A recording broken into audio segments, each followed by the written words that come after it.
Hello guys, welcome back to our channel. Silsila സീരിയലിൻ്റെ പുതിയ പാർട്ടിലേക്ക് ഏവർക്കും സ്വാഗതം. ഞാൻ അപ്ലോഡ് ചെയ്ത കഴിഞ്ഞ പാർട്ട് നിങ്ങൾക്ക് ഇഷ്ടമായോ? അത് കണ്ടിട്ടില്ലാത്തവർ നേരെ പോയി കണ്ടിട്ട് വരിക. അതിൻ്റെ ലിങ്ക് കമൻറ്റ് ബോക്സിലും ഡിസ്ക്രിപ്ഷൻ ബോക്സിലും ഞാൻ പിൻ ചെയ്ത് കൊടുക്കാവേ. അതിനു മുന്നേ എൻ്റെ ചാനൽ ആദ്യമായിട്ടാണ് കാണുന്നതെങ്കിൽ ലൈക്ക് ചെയ്യുക, ഷെയർ ചെയ്യുക, സബ്സ്ക്രൈബ് ചെയ്യുക. കൂടെ ആ ബെൽ ബട്ടണും കൂടെ അനേബിൾ ചെയ്ത് വിടണേ. എന്നാൽ നമുക്ക് നേരെ വീഡിയോയിലോട്ട് പോവാം. ഗുണാലിൻ്റെ ഫാമിലി എല്ലാവരും കൂടെ കുടുംബ കോളിൽ വന്നിരിക്കുകയാണ്. ഗുണാലും മൗലിയും ഷോപ്പിംഗ് ചെയ്യാൻ ഇറങ്ങിയിരിക്കുകയാണ്. അപ്പം മൗലി ഒരു ചരട് വാങ്ങി ഗുണാലിൻ്റെ കയ്യിൽ കെട്ടിക്കൊടുക്കുന്നു. എന്താ മൗലി ഇത്? ഇതോ, ഈ ചരട് നീ കെട്ടണം. ഇതൊരിക്കലും അഴിക്കാൻ പാടില്ല. ഇത് കാണുമ്പോൾ നിനക്കെപ്പോഴും എൻ്റെ ഓർമ്മ വരും. ഞാൻ നിൻ്റെ കൂടെ ഉള്ളതുപോലെ നിനക്ക് തോന്നും. അതിന് വേണ്ടിയിട്ടാണ്. അപ്പോൾ ഗുണാല് പറയുന്നു, അതിനിത് കെട്ടണമെന്നില്ല, കാരണം നിന്നെ എൻ്റെ മനസ്സിലാണ് ഞാൻ വാഴിക്കുന്നത് എന്നും പറഞ്ഞ് റൊമാൻറ്റിക്കാ രണ്ടുപേരും സംസാരിക്കുന്നു. അപ്പോഴാണ് അവിടെ ഒരു സൗണ്ട് കേൾക്കുന്നത്. മണ്ണിടിച്ചിലാണെന്ന് തോന്നുന്നു. പെട്ടെന്ന് എല്ലാവരും പേടിച്ചു ഓടുന്നു. വാ മൗലി, ഇനി ഇവിടെ നിന്നാൽ ശരിയാവില്ല, വാ നമുക്ക് രക്ഷപ്പെടാം. അപ്പം മൗലി പറയുന്നു, അയ്യോ ഗുണാൽ, അവിടെ നന്ദിനിയുണ്ട്. അവൾ പൂജാ സാധനം വാങ്ങാൻ അവിടെയാണ് പോയിരിക്കുന്നത്. നീ അവളെ രക്ഷിക്കും ഗുണാൽ, ഞാൻ എന്നെ നോക്കിക്കോളാം. ഓക്കെ ശരി, നീ സേഫാപ്പോ എന്നും പറഞ്ഞ് നന്ദിനിയെ തേടി പോകുന്നു ഗുണാൽ. നന്ദിനി അവിടെ ഒരു കല്ലിൻ്റെ അടുത്ത് പെട്ടിരിക്കുകയാണ്. എങ്ങനെയോ അവളെ കഷ്ടപ്പെട്ട് രക്ഷിച്ചു ഗുണാൽ. അപ്പോൾ അവിടെ വലിയൊരു പാറ വന്ന് വഴിയിൽ വീഴുന്നു. ഒരു സൈഡ് നന്ദിനി ഗുണാലും മറ്റു സൈഡ് ഗുണാലിൻ്റെ ഫാമിലിയും. മൗലി വിളിച്ച് കൂവാണ്, ഗുണാൽ ഗുണാൽ നീ എവിടെ നീ? എന്നാൽ അവിടെ ആർക്കും കേൾക്കുന്നുണ്ടായിരുന്നില്ല. മൗലിക്ക് നല്ല പേടിയാവുന്നു. കാരണം നിറയെ പേര് ഇതിനോടകം ആപത്ത് സംഭവിച്ചിട്ടുണ്ട്. ഇത് കണ്ടിട്ട് ഇനി ഗുണാലിനും നന്ദിനിക്ക് എന്തെങ്കിലും പറ്റിയോ എന്ന് പേടിക്കുകയാണ് അവൾ. അവൾ കോൾ ചെയ്തിട്ടേയിരിക്കുന്നു, എന്നാൽ കിട്ടുന്നില്ല. അവിടെ പോലീസും എത്തുന്നു. ഗുണാലും നന്ദിനിയും സംസാരിക്കുകയാണ്. ഇനി എന്ത് ചെയ്യും നമ്മൾ? ഇനി എങ്ങനെ അവരടുത്ത് പോകും എന്നൊക്കെ. അപ്പോൾ അവിടെ മൈക്കിൽ വിളിച്ചു പറയാണ്, എല്ലാവരും സേഫായി ഇങ്ങ് വരുമെന്ന്. ശരി വാ നന്ദിനി, നമുക്ക് പോകാം എന്നും പറഞ്ഞ് അവളെ വിളിച്ചുകൊണ്ട് പോകുന്നു ഗുണാൽ. എങ്ങനെയോ ഗുണാൽ അവിടെ ഉണ്ടായിരുന്ന ടെലിഫോണിൽ മൗലിക്ക് വിളിക്കുന്നു. മൗലിക്ക് അപ്പോഴാണ് ശ്വാസമേ വീണത്. ഗുണാൽ നീ ഓക്കെ അല്ലേ? നന്ദിനി എങ്ങനെ? എവിടെ നിങ്ങൾ? അതോ, നമ്മളെ എല്ലാവരെയും സേഫായിട്ട് ഒരു സ്ഥലത്ത് കൊണ്ടുവന്നു. നീ പേടിക്കാതെ, ഞങ്ങൾ ഓക്കെയാണ്. ഉടനെ മുത്തശ്ശി കരഞ്ഞുകൊണ്ട് പറയുവാണ്, മോനെ ഗുണാൽ, നീ സുരക്ഷിതനാണോ? ഞാൻ കാരണമല്ലേ ഇങ്ങനെയൊക്കെ, നമ്മളിന്നിവിടെ വരാതിരുന്നുവെങ്കിൽ എന്നും പറഞ്ഞ് കരയുവാണ്. അതൊന്നുമില്ല മുത്തശ്ശി, ഞാൻ നന്നായിട്ട് തന്നെയാണ് ഇരിക്കുന്നത് എന്നും പറഞ്ഞ് അവൻ ആശ്വസിപ്പിച്ച് ഫോൺ കട്ട് ചെയ്യുന്നു. അപ്പോൾ നന്ദിനി പറയുവാണ്, എനിക്കെന്ത് ചെയ്യണമെന്നറിയില്ല. ഞാൻ കാരണമാണ്. ഞാൻ ഒരു രാശിയില്ലാത്തവളാണ്.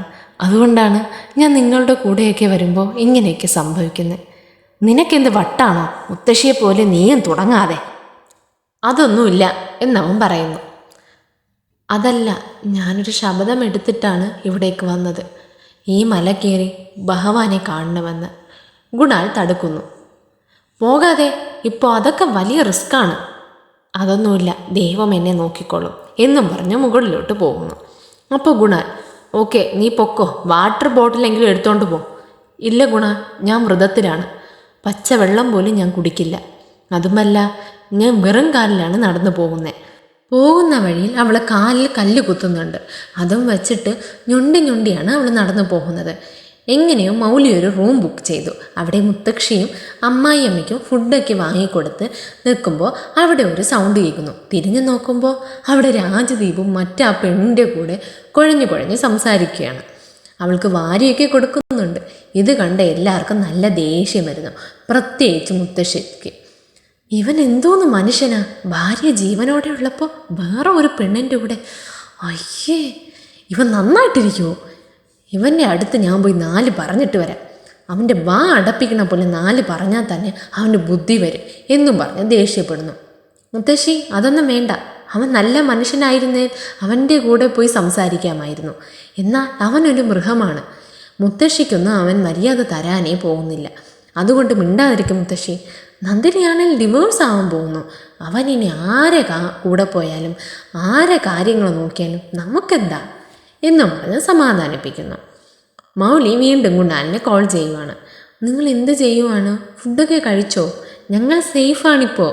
പുതിയ പ്രശ്നം ഈ നന്ദിനി ആ ഭഗവാനെ തൊഴാൻ പോകുന്നു എന്നും പറഞ്ഞ് മോളിലോട്ട് ദാ വെറും കാലോടെ നടന്നു പോകുന്നു. ഞാൻ എത്ര പറഞ്ഞിട്ടും കേൾക്കുന്നില്ല. അവൾ അങ്ങനെ തന്നെയാണ്, ദൈവവിശ്വാസത്തിലൊക്കെ അവൾ ഇങ്ങനെ തന്നെയാണ്. നീ അവളെ കൂടെ ചെല്ല് കേട്ടോ. അപ്പോൾ നന്ദിനിയുടെ കാലിൽ മുറിവ് പറ്റുന്നു, രക്തം വരുന്നു. ആ കാലോടെ അവൾ നടന്നു പോകുന്നു. ഇത് കണ്ട ഗുണാൽ അങ്ങനെ ഷോക്കായി നിൽക്കുന്നു. അങ്ങനെ കോളം കട്ടാവുന്നു. മൗലി അവിടെ ഹലോ ഹലോ എന്ന് വിളിക്കുന്നു.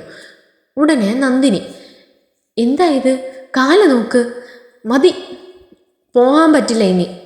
ഇല്ല ഗുണ, എനിക്ക് പോകണം, ഇതെൻ്റെ പ്രാർത്ഥനയാണ്, ഇനി കുറച്ച് ദൂരമേ ഉള്ളൂ, ദയവ് ചെയ്ത് എന്നെ തടുക്കല്ല് എന്നും പറഞ്ഞ് പോകുമ്പോൾ ഒരു കല്ല് തട്ടി അവൾ വീഴാൻ പോകുന്നു. ഗുണാലി പിടിക്കുന്നു. രണ്ടുപേരും ഐ കോണ്ടാക്റ്റിൽ നോക്കിയിട്ടേ ഇരിക്കുന്നു.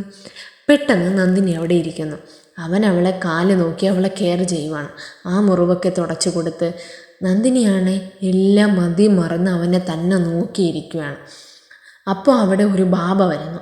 അവൾ ബാബയോട് ചോദിക്കുകയാണ്, സ്വാമി, എൻ്റെ ലൈഫ് നന്നാവോ, എൻ്റെ ഭാവി കാലം എങ്ങനെയായിരിക്കും എന്നൊക്കെ. നിൻ്റെ ഭാവി കാലം നല്ലതാ. നിനക്ക് ഒരു രാജാവിനെ പോലെ ഒരാൾ വരും. അവൻ നിന്നെ റാണിയെപ്പോലെ നോക്കും. അവൻ നിൻ്റെ ലൈഫിലുള്ള എല്ലാ കഷ്ടങ്ങളും നീക്കും. അവൻ നിനക്ക് സന്തോഷം മാത്രമേ തരൂ എന്നൊക്കെ പറയുന്നു. ഉടനെ അവൾ കണ്ണു തുറന്നു നോക്കുന്നു. എല്ലാം സ്വപ്നമായിരുന്നു. ആരാ അത് എന്ന് വിചാരിച്ചിട്ട് വീണ്ടും കണ്ണടച്ച് തുറക്കുമ്പോൾ അവിടെ ഗുണാലിൻ്റെ മുഖം അവൻ വന്നു നിൽക്കുന്നു. അവനെ കണ്ട നന്ദിനിക്ക് ഭയങ്കര ഷോക്ക്. അപ്പോൾ ബാബ പറഞ്ഞ ആൾ ഇവൻ തന്നെയാണോ? ഇയാളാണോ എന്നെ നന്നായിട്ട് നോക്കിക്കോളൂ എന്ന് പറഞ്ഞത്? ഒരു സംശയത്തോടെ തന്നെ അവനെ നോക്കിക്കൊണ്ടു നിൽക്കുന്നു. ഗുണാൽ നന്ദിനിക്ക് കൈ കൊടുക്കുന്നു, വാ പോകാമെന്ന്. നന്ദിനി കൈ കൊടുക്കുമ്പോൾ അവളുടെ വള അവൻ്റെ ഷർട്ടിൽ കുരുങ്ങുന്നു. അതെടുക്കുമ്പോൾ രണ്ടുപേരും മാറി മാറി നോക്കിയിട്ടേ നിൽക്കുന്നു. അവൾക്കാണേ ഭയങ്കര കൺഫ്യൂഷൻ. അങ്ങനെ രണ്ടുപേരും മേളിലുള്ള അമ്പലത്തിലെത്തുന്നു. ഇവരെ രണ്ടുപേരെയും കണ്ട് ഭാര്യ ഭർത്താവാണെന്നും പറഞ്ഞ് കരുതി അവിടെയുള്ള പോറ്റി അവൻ്റെ കയ്യിൽ കുങ്കുമം കൊടുത്തിട്ട് ഇതവളെ നെറ്റിയിൽ ചാർത്തിക്കൊടുക്കുക എന്ന് പറയുന്നു. ഇത് കേട്ട രണ്ടുപേർക്കും ഒന്നും മനസ്സിലാവുന്നില്ല. അവർ മുഖത്തോട് മുഖം നോക്കിക്കൊണ്ട് നിൽക്കുന്നു. ഇവിടെ മൗലിക്കാണേ ഒരേ നെർവസ്നെസ്. അവൾ പേടിച്ചിട്ടേ നിൽക്കുന്നു. അപ്പോൾ മുത്തശ്ശി വന്ന് പറയുന്നു, എന്താ മോളെ ഒറ്റയ്ക്ക് നിൽക്കുന്നേ? നീ ഇങ്ങനെ പേടിക്കാതെ, അവർ സേഫ് തന്നെയാണ്, എവാ എൻ്റെ കൂടെ എന്നും പറഞ്ഞ് അവളെ കൂട്ടിക്കൊണ്ടു പോകുന്നു. അപ്പോൾ രാജദീപ് അവിടെ ആ പെണ്ണിൻ്റെ കൂടെ ക്ലോസ് ആയിട്ട് നിൽക്കുന്നത് മുത്തശ്ശി കാണുന്നു. ഹേ നാണം കെട്ടവനെ, നീയല്ല ഒരു മനുഷ്യനാണോ? നിനക്കാണെ നല്ല സുന്ദരിയായ ഒരു ഭാര്യയുണ്ടല്ലോ, അവളെ വിട്ടിട്ട് ഇതുപോലെ കുരങ്ങിനെ പോലെ ഇരിക്കുന്ന വെപ്പാട്ടികളെ കൊണ്ട് നടക്കുന്നു, നാണം കെട്ടവനെ എന്നൊക്കെ രാജദീപിനെ നോക്കി പറയുന്നു. അവനാണെ നല്ല ദേഷ്യം വരുന്നത് കേട്ടിട്ട്, ഈ കിളവി എന്നോടിങ്ങനെ പറയാൻ നീ ആരാ എന്നും പറഞ്ഞ് അവർ തള്ളിവിടുന്നു. അപ്പോൾ അവിടേക്ക് മൗലി വരുന്നു. ഡാ, നിനക്കെന്ത് ധൈര്യം വേണം എൻ്റെ മുത്തശ്ശിയെ പിടിച്ചു തള്ളാൻ? മര്യാദയ്ക്ക് മാപ്പ് പറയടാ. എടി, ഞാൻ എന്തിനു മാപ്പ് പറയണം? ആ കിളവിയാണ് അനാവശ്യമില്ലാതെ എൻ്റെ കാര്യത്തിൽ തലയിടാൻ വന്നത്. ആ കിളവിയോട് എന്നോട് മാപ്പ് പറയാൻ പറ ഫസ്റ്റ്. ഇങ്ങ് നോക്ക്, മുകളിൽ CCTV ഉണ്ട്. അത് നിന്ന് ഞാൻ ഫൂട്ടേജ് എടുത്ത് പോലീസിന് എടുത്തു കൊടുത്താൽ ഈ ജന്മം മുഴുവനും നീ ഗോതമ്പുട്ട കഴിച്ച് ജീവിക്കേണ്ടി വരും കേട്ടോ. ഇത് കേട്ട രാജദീപി പേടിച്ചിട്ട് മുത്തശ്ശിയോട് സോറി പറയുന്നു. സോറി മുത്തശ്ശി, എന്നോട് ക്ഷമിക്കേ എന്നും പറഞ്ഞ് പോകാനിറങ്ങുന്നു. പോകുന്നതിന് മുമ്പേ മൗലിയോട് പറയാണ്, ഇങ്ങ് നോക്കടി, ഇതിനെല്ലാം ചേർത്ത് നീ അനുഭവിക്കാൻ തന്നെയാണ് പോകുന്നത്. ഈ നന്ദിനിയെ നിൻ്റെ വീട്ടിൽ കയറ്റിയല്ലോ, ഞാൻ എന്തിനവളെ എൻ്റെ വീട്ടിൽ താമസിപ്പിച്ചു എന്ന് വിചാരിച്ച് നീ ഒരു നാൾ കരയാൻ തന്നെ പോകുന്നത്. ഇതെൻ്റെ ശാപമാണ് എന്നും പറഞ്ഞ് അവ അവിടെ നിന്ന് പോകുന്നു. ഇതോടെ നമുക്ക് ഈ പാർട്ട് അവസാനിപ്പിക്കാം. നിങ്ങൾക്ക് ഈ പാർട്ട് ഇഷ്ടപ്പെട്ടോ എന്ന് കമൻറ്റ് ബോക്സിലൂടെ എന്നെ അറിയിക്കണേ. നാളെ ഒരു ഇൻട്രസ്റ്റിംഗ് പാർട്ടായിട്ട് ഞാൻ വീണ്ടും വരും. നിങ്ങൾ ആകാംക്ഷയോടെ കാത്തിരിക്കുന്ന അടിപൊളി എപ്പിസോഡുകൾ ഇനി വരാൻ പോകുന്നു. നന്ദിനിയുടെ ഗുണാലിൻ്റെ അഫെയർ സെറ്റാവുമോ, അതോ നന്ദിനി മനസ്സ് മാറിപ്പോകുമോ എന്നൊക്കെ നമുക്കറിയാം. അതുവരെ നിങ്ങൾ എൻ്റെ കൂടെ കാത്തിരിക്കണം. ബൈ.